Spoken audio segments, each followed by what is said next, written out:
A new reading begins, a new story is told. Hello YouTube, my name is Skijaramas, and before I let you move forward to listen to this reading, I just want to let you know that this initial release of these two chapters will pretty much just be free for everyone and will be released on the fly. If you want to get the rest a week in advance, go ahead and go pledge to my Patreon. Your money will go towards upgrading my equipment and making sure I can keep making even better content for all of you for a long time to come, hopefully. That said, I'm going to get out of your hair now and just let you enjoy the reading. The Bug in the Herd by Skijaramas. Prologue. Alright, every pony, the debris is cleared, so get back to your assigned seats. We will be leaving shortly. The voice of the train conductor rang out over the surrounding landscape, drawing the attention of the ponies who had stepped off of the delayed vehicle to stretch their legs or wings. The train was at present somewhere between Ponyville and Manhattan. Nearby, the edge of a small, unmapped forest rested at the top of a cliff, a dozen or so feet higher than the tracks. At the edge of the forest, a messy, unkempt, dark green unicorn mare with teal eyes and a dull blue mane and tail looked down upon the scene with equal parts disgust and exhaustion. On her back rested the unconscious form of a dark blue earth pony stallion, with an almost cyan mane and tail to match.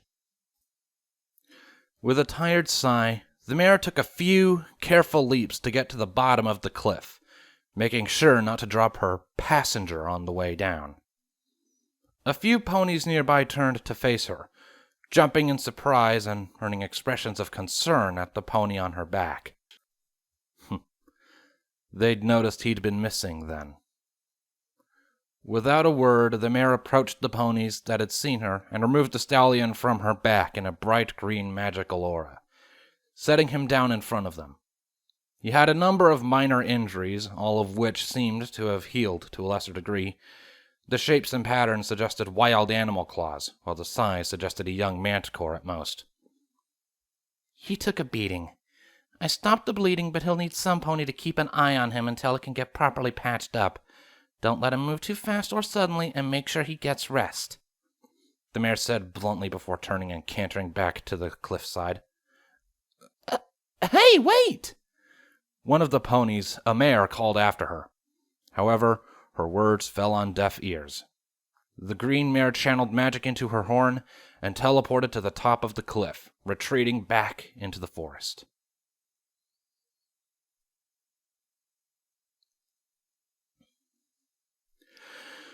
The train was back in motion, rolling along at a good speed toward Manhattan. One of the sleeping compartments had an additional, albeit temporary, guest in the form of the blue stallion from earlier. A few first aid kits had been applied with a bit of help from a nurse on vacation. Said nurse was in the process of checking over the bandages and gauze one more time when he began to wake up. He stirred for a moment before a sharp hiss escaped from between tightly clenched teeth. Motherfucker! He yelped as the pain in his system registered fully with his mind. His eyes shot open and looked around at his surroundings. Whoa, easy, try to hold still, the nurse said in a quick but practiced voice, resting her white forehead on the stallion's shoulders. He struggled for only a second before getting himself under control. He looked at the nurse, and then the bandages covering his body with a perpetual pained grimace. What happened to me?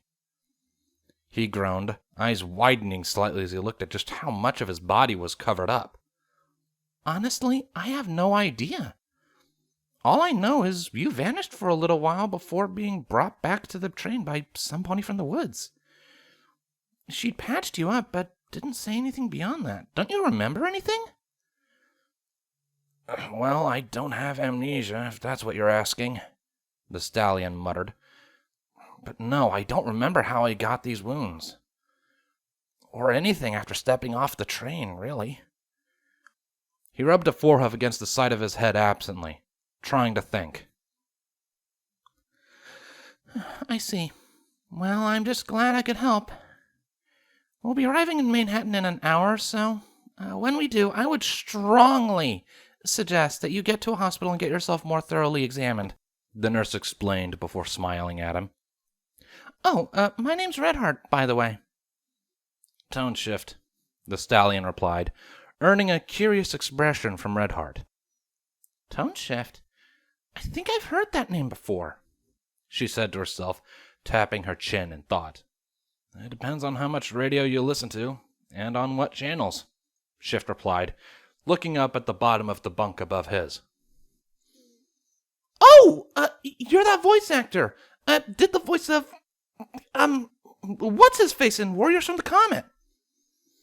The character was named Topaz Rune, and yes, that was me. All 3 pages of dialogue that earned me a month's rent in bits.